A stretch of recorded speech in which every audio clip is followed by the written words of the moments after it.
দেখুন আজকে একদম প্রথম থেকে দেখালাম, কড়াই বসিয়ে দিয়েছি, এখানে তাওয়া বসিয়েছি, আমার সবজি কাটা আটা মাখানো সব হয়ে গেছে। তো এক সাইডে তরকারি বসাবো, এক সাইডে আমি পরোটা করব। এই জন্য একদম প্রথম থেকে আপনাদের দেখালাম। তো দেখুন বন্ধুরা, আমার সব কিছু রেডি হয়ে গেছে, টিফিনটাও ভরে দিয়েছি, গরম আছে আর গরম জল করে মেখে দিয়েছি, গ্যাসও পরিষ্কার করে নিয়েছি। আবার দুপুরে তো রান্না করব, তো টিফিনটা এখন দিয়ে দিলাম। দেখুন ছাড়তেও নিয়ে যাচ্ছি, দেখতেই পাচ্ছেন।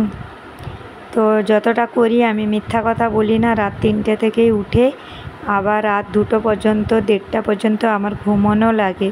তো সারাদিনের কাজকর্ম আপনাদের সাথে শেয়ার করব, সঙ্গে থাকুন। তো দেখুন এই মাত্র একটু একটু বৃষ্টি পড়ছে। সবাইকে জানাই শুভ সকাল।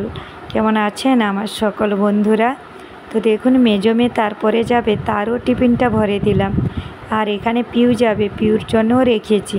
দেখতে পাচ্ছেন, আগে যখন পিউ ছোট ছিল অনেক কার্টুন আমি টিফিন এনে দিতাম। মুখে একটু প্যাক লাগিয়েছি। তো দেখুন চুলটাকে গুছিয়ে টাইট করে বেঁধে দিয়েছি, দিয়ে একটু প্যাক লাগিয়েছি, স্নানের আগে ধুয়ে দেব। তো দেখুন আপনাদেরকে একটু শেয়ার করলাম কথা না বলে। তো এইখানে দেখুন আমার বিছানা গোছানো হয়ে গেছিলো, তখন আর দেখায়নি। তো এখন চাদরগুলো পাট করে রাখছি, এপাশে রান্নাও বসিয়ে দিয়ে এসেছি। আসলে কি বলুন, দেখুন এপাশে রান্না হয়েছে আর এপাশে চা করছি। আসলে চায়ের আগে পিউজন আগে রান্না করে নিই। আর আজকে সব বেড কভার বালিশ কভার সেগুলোকে চেঞ্জ করেছি, তার জন্য এপাশে রান্নাও বসিয়ে দিয়েছি। কারণ পিউ তো যাবে স্কুলে, আপনারা জানেন তাড়াতাড়ি স্কুলে যাবে। তো ওর জন্য একটু রান্নাটা তাড়াতাড়ি থাকলে ভালো হয়। সবাই ভাববে অনেকটা দেয়, কিন্তু এই চামচটা দেখুন একদম ছোট্ট, তাই মনে হচ্ছে চিনিটা অনেক দিয়েছি। আর রান্নাটা থাকলে আমার বাকি কাজ করতে সুবিধা হয়। আজকেও সেই জলের প্রবলেম। আমি এক আন্টিকে জিজ্ঞাসা করলাম, বললেন হ্যাঁ জল তো এসছে, কিন্তু জলে না প্রচুর প্রবলেম বন্ধুরা। আর পুজো আসছে, এইগুলোকে তো আবার সাফা পরিষ্কার করব। তো দেখুন মাস শেষ হলে জিনিসও কম হয়ে যায়, এগুলোকে সাফ পরিষ্কার করতে হবে। তো জল এরকম হলে আমরা কি করব। চলুন একটু চাটা আগে করে নিই, তারপরে আর কিছু রান্না করবো। এখানে কিছু রান্না হয়ে গেছে আমার, দেখবেন এখানে ভাত হয়ে গেছে, এই যে ভাতের পিন লাগিয়ে নিয়েছি। আর আমার দিদি ছাতু দিয়েছিল, ছাতু মিক্সরে পিষেছিল, এই দেখুন ছোলা ভাজাকে পিষেছিল। তো কতটা পরিমাণে বেরিয়েছে, ওর বাবাকে শরবত দিয়েছিলাম, এতটা ছেঁকে দেখুন, এটা ধোয়া হয়নি রেখেছি। চলুন একটু দুধ দিয়ে দিই, চাটা রেডি হয়ে যাচ্ছে। সবাই মিলে চা খেয়ে তারপরে চলে এসছে একদম ঘর মুছতে। দেখতেই পাচ্ছেন তাড়াতাড়ি ঘর মুছছে না, ভিডিওটা ফাস্ট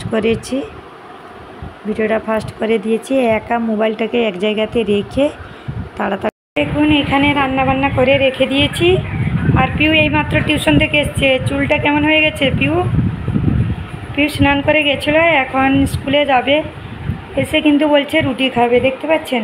ওকে টিফিন ভরে দিয়েছি, আর এখানে জল বোতল ওর টিফিনটা ভরে দিয়েছি। পিউ দেখুন মোবাইলে। তো কিচেনে আমার রান্নাবান্না সব হয়ে গেছে, এই যে রান্নাবান্না হয়ে গেছে।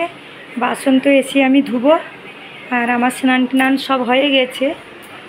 এখানে সব কিছু ধুয়ে নিয়েছি, বাকি আসি আমি কিচেনটা পরিষ্কার করব। চলে এসেছি স্নান করে, পিউও চলে এসছে। তো পিউ স্কুলে যাবে, কেমন লাগছে দেখুন। চলুন মাথাটা আঁচড়ি সিঁদুরই লাগিয়ে নিই, তারপরে দেখা। দেখুন চলে এসেছি একদম স্নান হরি করে। আমি কিন্তু কাপড় শুকনো করতে দিইনি, তো তার আগেই আমি এখানে স্নান টান করে একটু মুখে ক্রিম হরি লাগিয়ে নিচ্ছি, আপনাদেরকে শেয়ার করলাম। তো সিঁদুর একটু লাগিয়ে নিলাম। আর পিউ কিন্তু খেতে বসে আছে, তো আমি আমার মতন একটু রেডি হয়ে যাচ্ছি। দেখুন পিউ স্কুলে যাচ্ছে, প্রচুর রোদ বাইরে, বাচ্চারা আসছে দেখতে পাচ্ছেন। আজকে পিটি আছে, পিউ হাই করে দিচ্ছে। এত গরম, আমরা ছাতা নিয়ে যাচ্ছি দেখছেন, প্রচুর গরম। চলে এসেছি বন্ধুরা স্কুল থেকে, প্রচণ্ড বাইরে প্রচুর রোদ গরম। আর এখনও দেখুন সিঁদুরে আমার জল হয়ে গেছে, দেখেছেন, প্রচুর গরম। তো যাই হোক, এখন আসার সময় এই যে টিউশনে গিয়েছিলাম, মানে আমার এসছে, ওর ঘরে গেছিলাম, ওখানে বসে কথা অনেকক্ষণ বলে আর এখন চলে এসেছি খাবার নিয়ে, খেতে বসেছি। তো যাই হোক, এখনও শুকনো কাপড় তুলবো, ভিজে কাপড় দেবো, আর রান্নাঘরে বাসন রয়েছে, অনেক কাজ আছে। তো যাই হোক, দেখুন বলতে বলতে বৃষ্টি চলে এলো, এবারে জল নেই আর বৃষ্টি এলো। এই কদিন আবার আমাদের এখানে জলের প্রবলেম হয়ে গেছে সবারই। সঙ্গে থাকুন, খাওয়া দাওয়া করি। আজকে রান্না করেছি কলমি শাক ভাজা, আর কেননা আমার শাকটা খুব প্রিয় একদম। আর চিংড়ি মাছ করেছি, তারপরে মাংস ছিল একটু গরম করেছি। পিউ কিন্তু পরোটা খেয়ে গেছে, মাংস ভাত খাইনি। তো একটু মাংস, কলমি শাকের ভাজা আর একটু চিংড়ি মাছের তরকারি করেছি। তার সাথে আমি কী করেছি বলুন তো, ঝিঙে ভাতে দিয়েছি। আমার ঝিঙে ভাতে দিয়ে ভালো করে কাঁচা লঙ্কা পেঁয়াজ টিয়াজ মাখালে বেশ ভালো লাগে। তো এমনিও আমি মাছ খেতে খুব এতটা পছন্দ করি না, খাই কিন্তু কম খাই। তো যাই হোক, এখানে খাবার থালা বসিয়েছি, সঙ্গে থাকুন। দেখুন বৃষ্টি এসে গেল, কাপড়গুলো তুলে আনি, হাত দিয়ে কাপড় তুলি, সঙ্গে থাকুন। দেখুন খাওয়া দাওয়া করে চলে এসেছি বাসন ধুইতে। অল্প অল্প নলের জল স্লো করে পুরো বাসন ধুইছি। আপনাদের শুনতে খারাপ লাগবে, কিন্তু পুরো এখানে জল নালে কিছু নেই। এই দেখুন এখানে বৃষ্টি হচ্ছে, দেখতে পাচ্ছেন। আর আমি চলে এসেছি শুকনো কাপড়গুলো তুলতে। এগুলো সব কিছু তুলে নিয়ে আবার ভিজে কাপড় দেব। তো আমাদের তো এই একটাই গ্রিলের মধ্যে কাপড় দিতে হয়, তার জন্য আমি অনেকটা হাঙ্গার করে দিই। অনেকটা হাঙ্গার হলে আমার সুবিধে হয়। তো দেখুন সব কিছু তুলে নিচ্ছি। চলে এসেছি, সব কাপড় শুকনো করতে দিয়ে দিয়েছি আর শুকনো কাপড় তুলে নিয়েছি। তো এখানে দেখুন পাট করে রেখেছি আর কিছুটা ঢুকিয়ে রেখে দিয়েছি সব জায়গাতে। আর মেয়েকে বললাম একটু চা করতে, তো আমার জন্য করেছে।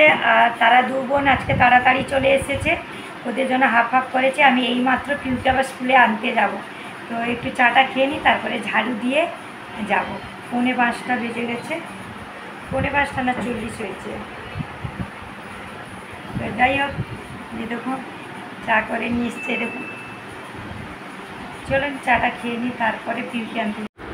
দেখুন স্কুল থেকে এসে এইগুলো একটু গুছিয়ে রাখছি, বাসনগুলো গুছিয়ে নিয়েছি। আর আমাদের এখানে বাসন রাখার জন্য অনেকটা ছোট জায়গা, ফ্রিজে আমি সব ডাব্বা রাখি। তাদের টিফিন ডাব্বাগুলোও ধোয়া হয়ে গেছে, এগুলো সাইডে সব ধোয়া আছে, তুলে গুছিয়ে নেব। বাজারে চলে এসেছি, দেখুন এই যে বাজারে ভিডিও শেয়ার করলাম। বাজার তো করতে হয়, তাই একার হাতে বাচ্চা সামলে বাজার করার, ঘরে একটু জেড কাজ করি। আর চলে এসেছি একদম রান্নাঘরে। তো এখানে পুরো ভিডিও করছি না, ছোট্ট করে আপনাদেরকে শেয়ার করলাম। রুটি হয়ে গেছে, তরকারি করছি। দেখুন আমার পরোটা হয়ে গেছে। তো রাতে যা তরকারি যে বললাম, আর এইগুলো খাওয়ার পরে গুছিয়ে নিয়েছি। আর শরীর চলছে না, এইখানে থেকে গেছে 1 পিস রুটি। তো এখানে দেখিয়ে দিলাম 1 পিস থেকে গেছে, বাকি এগুলো সব থাক। কেননা আর সারাদিন সেই রাত থেকে রাত পর্যন্ত কি বলবো। এখানে কড়াইটা দেখাচ্ছি যে এইদিকে কালো ছিল, লাল কালার, ভিতরে ছিল কালো, আর কালোটা সাদা হয়ে গেছে, লালটা দেখো এখনও কালো। তো চলে এসেছি বন্ধুরা, একদম খাওয়া দাওয়া শেষ করেই চলে এসেছি। আর রাতের বাসন সব কিছু ধুয়ে মুছে নিয়েছি। বিকেলবেলা একটু বৃষ্টি হয়ে গেল, বাজারে গিয়েছিলাম, তো বাজার থেকে আসতে একটু দেরি হয়ে গেল, যেহেতু এমনি তো টাইমই পাওয়া যায় না সারাদিন। আর আসার সময় কারোর সাথে একটু দেখা হয়ে গেলে, আমি তো কথা বলতে ভালোবাসি। তো যাই হোক, জল তো সেই অল্প অল্প জল দিচ্ছে, এটাই বড় প্রবলেম, আর কিছু করার নেই। তো সেই জলগুলোকেই যেমন হোক ম্যানেজ করে চালিয়ে নিতে হচ্ছে। আর বাইরে থেকে যে ট্যাঙ্কারের জল মাগানো হচ্ছে, সে জলটাও লাল লাল জল, মানে ওটা কিন্তু স্নানের জন্য কিন্তু ভালো না, বা এই ভালো ভালো কাপড়গুলো ধোয়ার জন্যও প্রবলেম। তো ওর জন্যই জলটাকে একটু ম্যানেজ করে চালাতে হচ্ছে, কিছু করার নেই। আর খাওয়ার জন্য, রান্নার জন্য বিসলারি জল মাগানো হচ্ছে 20 লিটার করে। তো যাই হোক, বোম্বে শহরে মানে পয়সা রেখে কখন সময়ে জলই পাওয়া যায় না, আর জল ছাড়া তো সব কিছু অন্ধকার। তো যাই হোক বন্ধুরা, রাতে যা কিছু ছিল সেইভাবে একটু গরম করেছি, দিনের বেলা রান্না আর পরোটা করেছি। তো মিথ্যা কথা কিছু বলার নেই, যেটাই ছিল সেটা করে দিয়েছি। তো খাওয়া দাওয়া হয়ে গেছে, সব কিছু গুছিয়ে ধোয়া মোছা হয়ে গেছে। এখন ভিডিওটা লাস্ট করি। সবাই ভালো থাকবেন, সুস্থ থাকবেন। আর সবার কাছে আমি একটা রিকোয়েস্ট চাইছি যে এত কেন সাবস্ক্রাইব কেটে যাচ্ছে আর প্রচুর আমার ভিউজ কেটে যাচ্ছে, কেন এটা হচ্ছে একটু সবাই যদি কারো জানা থাকে অবশ্যই জানাবেন। যে যেখান থেকে দেখছেন অবশ্যই বলবেন। সবাই ভালো থাকুন।